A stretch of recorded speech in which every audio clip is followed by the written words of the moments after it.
اخر يوم امتحانات. دلوقتي طالعه رايحه اجيب اكل، وبعدين هرجع تاني عشان الدفعه كلها متجمعه وهنتصور وكده. بس انا عايزه اروح اصلا، بس هنشوف عشان اتمنى يعني ايه ان هي تكون حاجه لطيفه.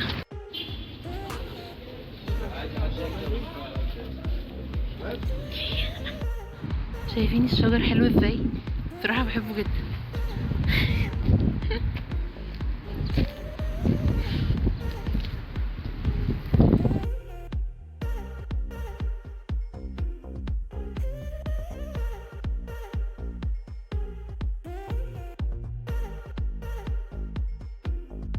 النهارده يوم مش عادي، اللي هو مميز. النهارده مناقشه مشروع تخرجي 24/6/2025. اعتقد اليوم ده انا مش هنساه. حبيت اصوره واوثقه علشان بعد سنين ارجع تاني وافتكر واشوف ايه اللي حصل، ايه اللي جد في حياتي. ان كل نهايه بدايه، فدي نهايه مسيرتي التعليميه، ولكن هي بدايه لحياه تانية. متفائله ان هي تكون حياه كويسه.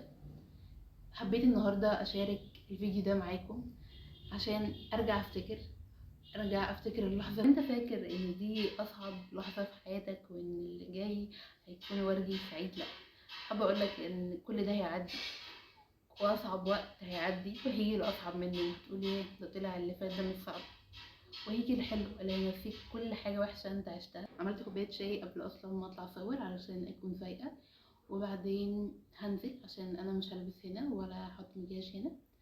فيلا بينا. وشوي شوي سكت الطاحون عكتف المي، وجدي صار طاحون الذكريات يطحن شمس وفي يا سهر الليالي. متحمسه عشان ابدا، يلا عشان اتكلم كتير عشان مفيش وقت.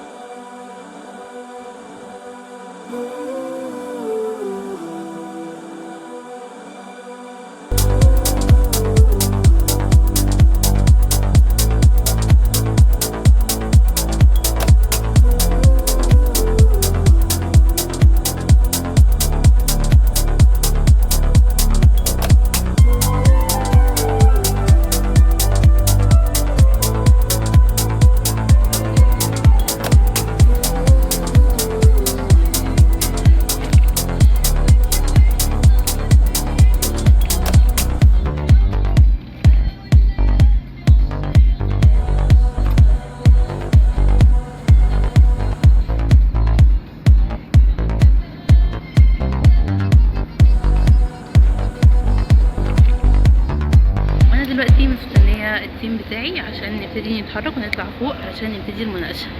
متوتره شويه بس متحمسه عشان اخلص ان شاء الله. يعني النتيجه هتطلع بعدها ونكون ناجحين وبس كده. فعلى قد ما انا متوتره، على قد ما انا سما بتشاركني اليوم، على قد ما انا متوتره على قد ما انا متحمسه قوي ان انا اخلص. الله نوثق اللحظه بصوره، كل يعبر عن شعوره. هذه النهايات السعيدة اللي نبيها من زمان. الحمد لله الحمد لله الحمد لله، عدت على خير، كانت كويسة جدا وأحسن كمان مما أنا تخيلت. فالحمد لله.